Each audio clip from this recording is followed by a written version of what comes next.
I guess just to start off with roster-wise, who's killing you, isn't it? It's killing you, isn't it?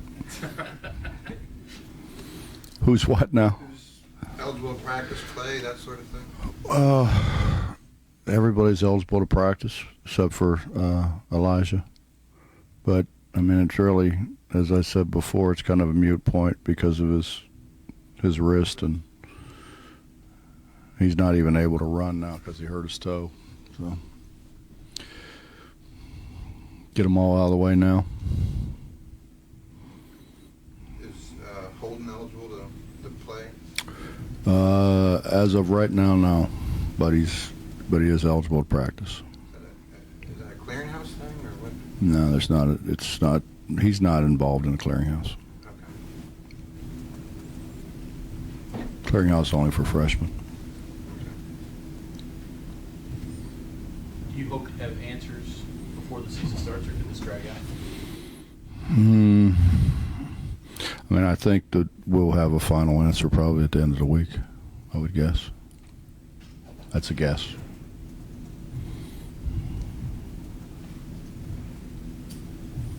What does that do to the way you practice, not knowing for sure who This- does what, when, where, and when? This time of the year, Bob, I don't think it makes a whole lot of difference. I mean, I think as we get closer, it makes a big difference, but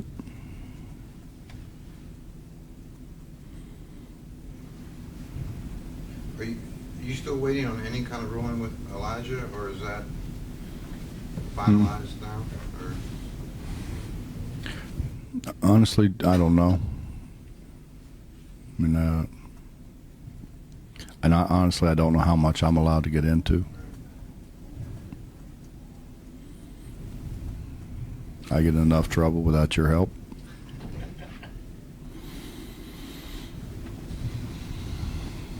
Is it safe to say, Bob, that regardless of the reason, he's probably not going to play this year? I think, yeah, I would, yeah, I think it'd be weighed more that way than the other way.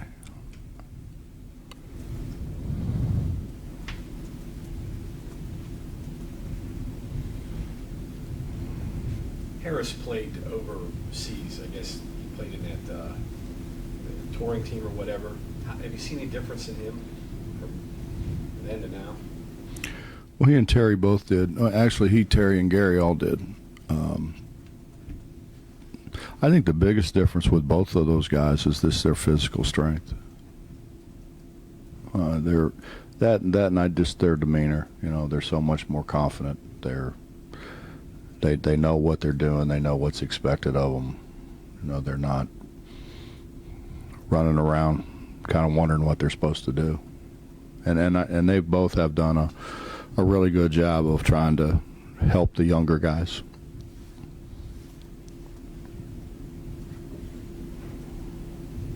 Coach, obviously last season was a grind, physically and mentally, especially on yourself. Can you talk about maybe some things you've done in the off season to kind of relax yourself or refresh yourself? I don't think I did anything really. I did. I spent a couple weeks with my family, which I haven't done in a while. But really, I didn't get away that much. I mean, honestly, less than usual. Usually, I can kind of sneak out and get a little fishing in, and I got very little of that this summer. Along those lines, do you feel, with last year behind you now, almost reborn and regenerated? I mean, because you could tell that last year took a toll on you. I've never had it happen to me, Bob. You know, I mean, that was a first. I've never not been able to get guys to play as hard as I, kind of wanted them to play.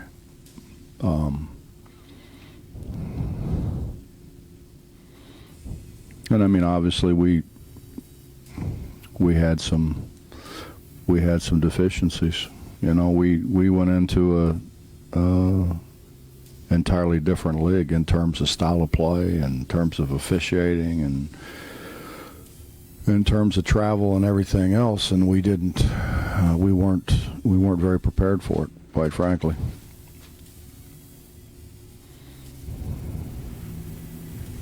Coach, you talked a lot last year after a lot of the losses about fixing the problems. And it's one thing I think to fix it during the season, but when you have an off season, there's probably a lot more that can be done. Clearly, roster has changed a lot, but are there things that now, with the time that you've had with them this summer, you say like, all right, these are the things that we had to focus on? Could you pinpoint certain things that you had to get better at once you were able to kind of sit back and take a look at the whole picture?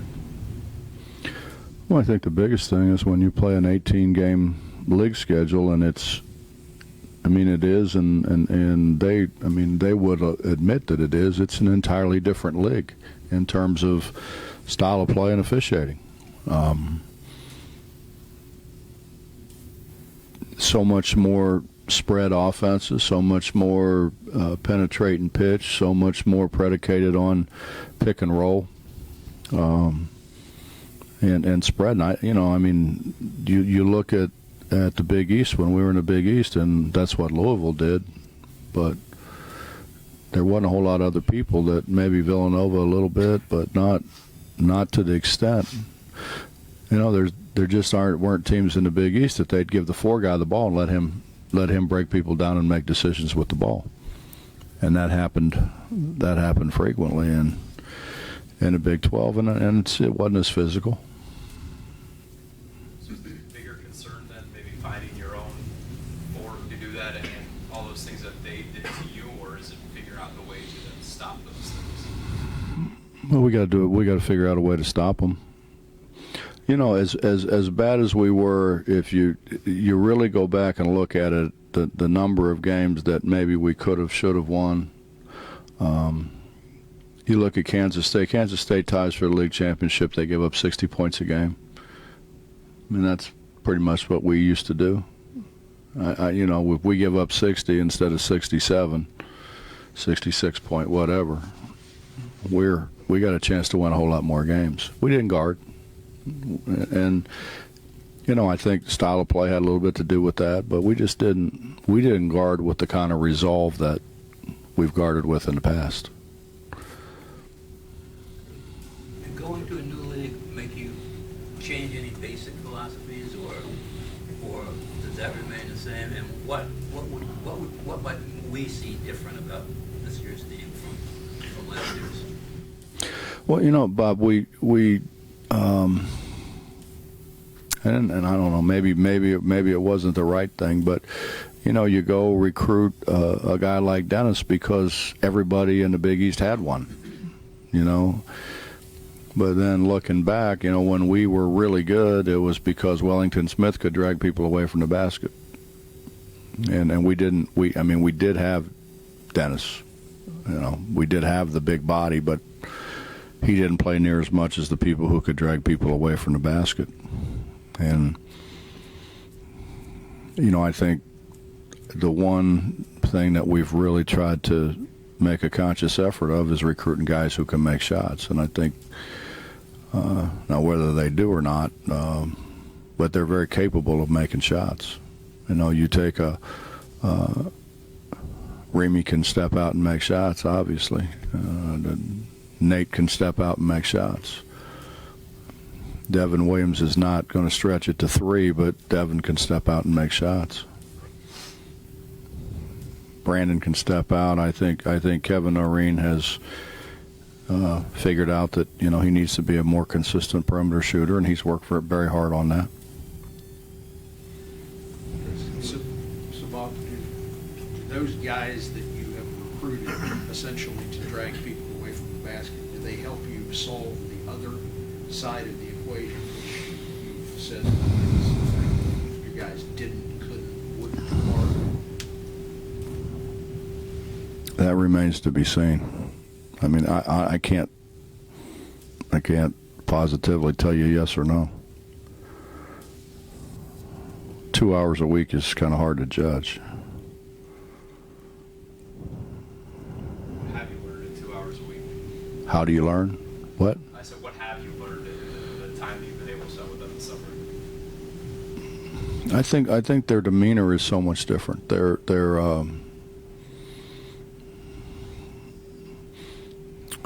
their enthusiasm, I think. Their enthusiasm and their,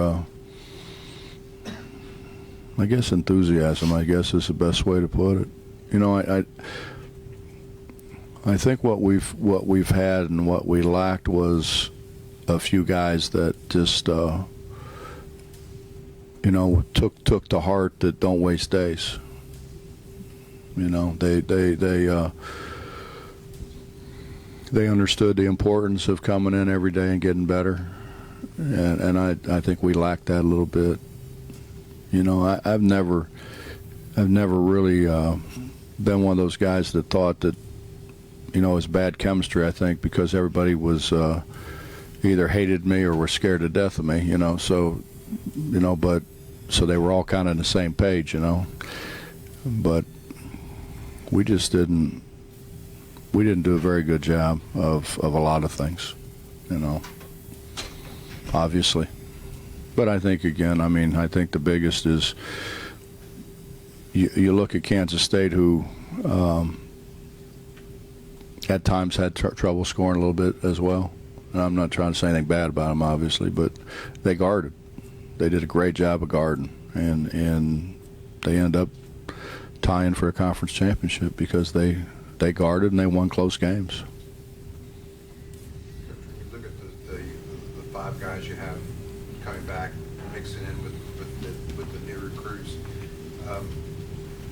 You know, how do you get all the pieces to mesh? You know, with the By the way, we've played for years, Justin, is we've had guys who could pass and catch the ball, and a year ago we just didn't pass the ball very well. There were games a year ago we didn't hardly pass it, and you know, I think I tried to make changes. I tried to, you know, I thought maybe we change some things and fix some things, but the reality is, the way we play, you're allowed to use your strengths. I mean, you look at the guys that have been in the program. Joe Mazzulla couldn't make shots, but he scored because, you know, we could spread people with other people who could make shots, and he was able to drive to the basket. And for whatever reason, I think we had a bunch of guys who felt like maybe that they could do things a different way, maybe better. And after a while, I think we tried to see if that was the case, and obviously it wasn't the case. So I think we just need to go back to doing what we've been good at doing for a long, long time. Coach, with Marcus Smart coming back and Wiggins coming into the league, there's a lot of attention on the league this year. Where do you think the Big 12 is going to rank in terms of power conferences this season?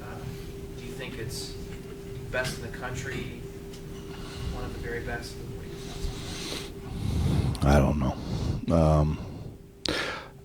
I think Marcus Smart is the best guard that I've coached against since Jason Kidd, and that takes in a whole bunch of guards. And he's a lot like Jason. It's just his will to win, his will to he wills other people to win. I think he's. You know, I thought he would be the first player taken in a draft if he had come out a year ago. You know, for those reasons. But I mean, I don't know. How do you? I don't know. I mean, there's been so much change, and I mean, I think people think now the ACC is a whole lot better. You know, it remains to be seen. It'll all play out. What have you seen out of those newcomers so far? What do you expect out of those guys? They can make shots. They're capable of making shots now. Whether they do or they don't, I don't know. But they're very capable of making shots. We made a conscious effort to bring guys in that could make shots. Just being able to start practice earlier this year, has that helped at all, especially with the new guys coming in? But today's our first day. I don't know. Has to be in a couple weeks. I'll have a better idea. I think what it does, it gives you a little more latitude in terms of. I spent a bunch of time with Kevin O'Neill a while ago, and he talked about 3 on, 1 off, you know, and we've always kind of gone pretty much 6 days a week, and I thought it'd make you tougher, you know. I thought it, and I think it has. But I wonder, you know, you go 3 on and 1 off, maybe you're fresher, not physically, because I mean those guys recover pretty fast, but I think mentally, you know, hopefully we're able to concentrate a lot better, stay in things better with 3 on and 1 off. Because I understand. I mean, you get day 5 and day 6, it gets a little tough towards the end. When you run your motion, point guard brings it up and makes the pass, and there's really no set point guard at that point. Do you see Aaron Harris as a kid who's throwing that first pass or catching it? I mean, he's been kind of working on It doesn't. It really doesn't matter. I mean, if you think about it, we played Day at point guard. We played Devin Ebanks at point guard.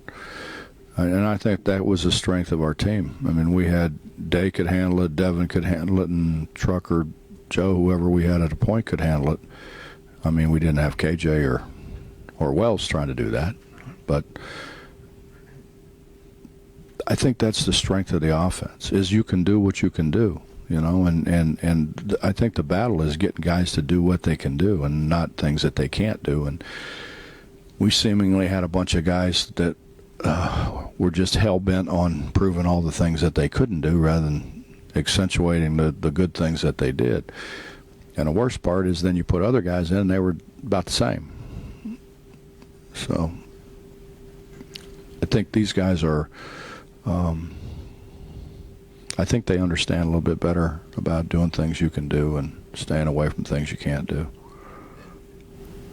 Do you try to keep Aaron and Terry together, or do they rotate? Or? I don't think it matters.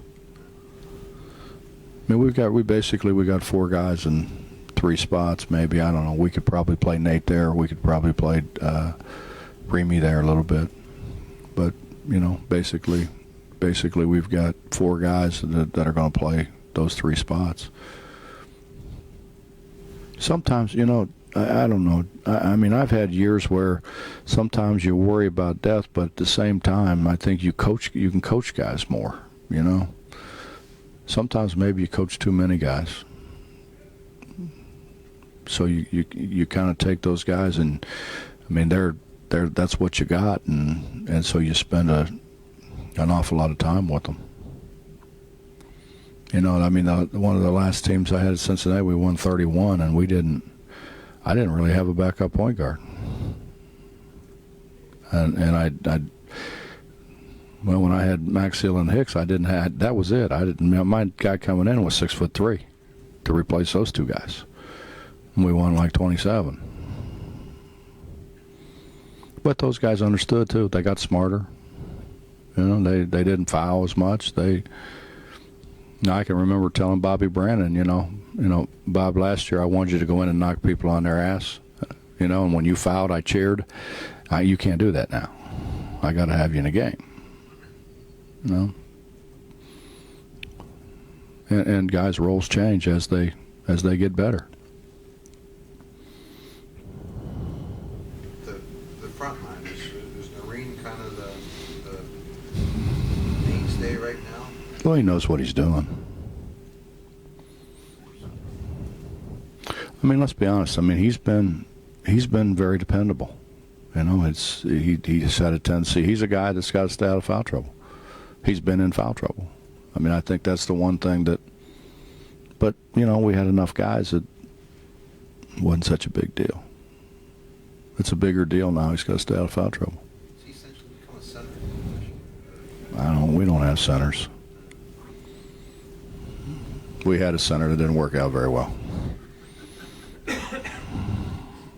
Talk about doing what you can do and not what you can't. And I'm sure there were people who were obviously not doing that well, but Gary Browne, is that a reason maybe why he sort of seemed to take a step back last year? And are you seeing him embracing that this year as, don't try to do too much, do what you're capable of? I think Gary'd be the first one to tell you he had a terrible year.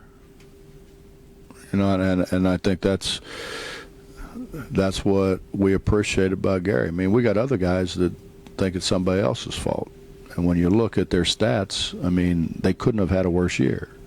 And they're guys that should have been coming in apologizing, saying, man, I'm sorry, I was so bad, instead of blaming other people. And Gary doesn't blame other people. Gary knows he had a bad year. And Gary's been really good. I mean, he's been really, really good. He's had a great attitude. He's really worked hard. We had a lot of brother-in-law going on last year. Don't beat me and I won't beat you. Let me shoot and I'll let you shoot. It's kind of like the noon hour games that Coach Ford's so proud of talking about, Let me shoot, I'll let you shoot. It's not like that now. Somewhat of that, because you talked about what the new guys do and how you recruited to the league. Pardon?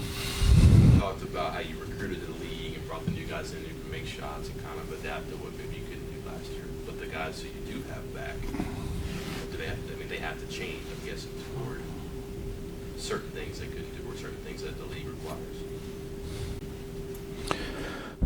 I don't know, Mike. I think sometimes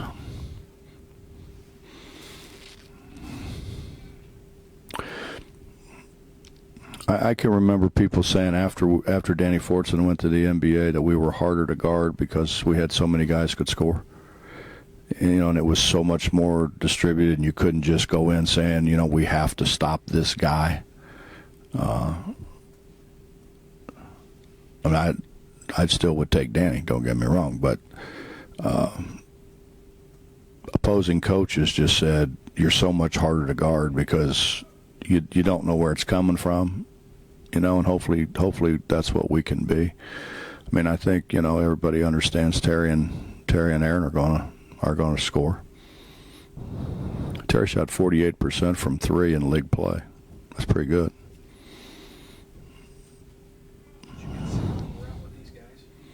Who am I going to put inside?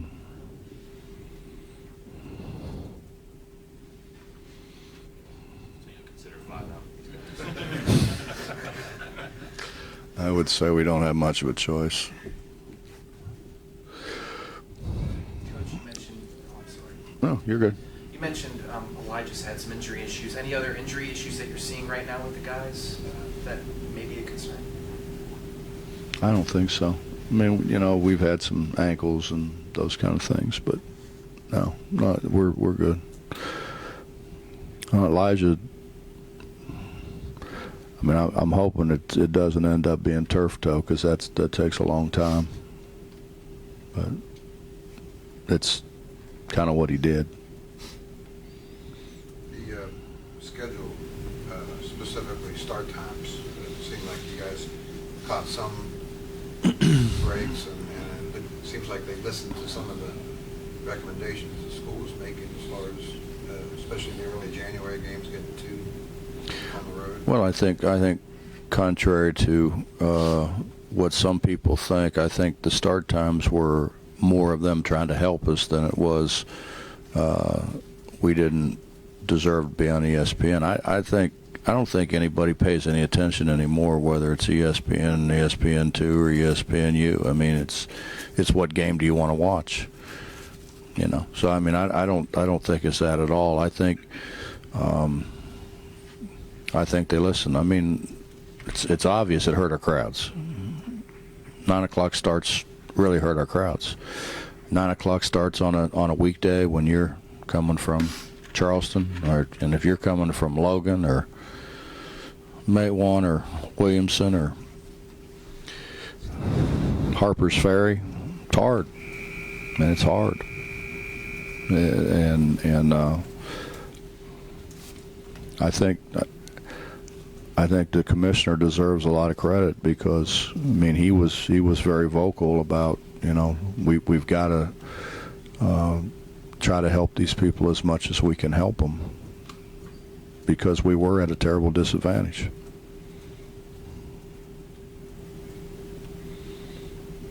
Okay, Coach. Thank you very much. Mm-hmm.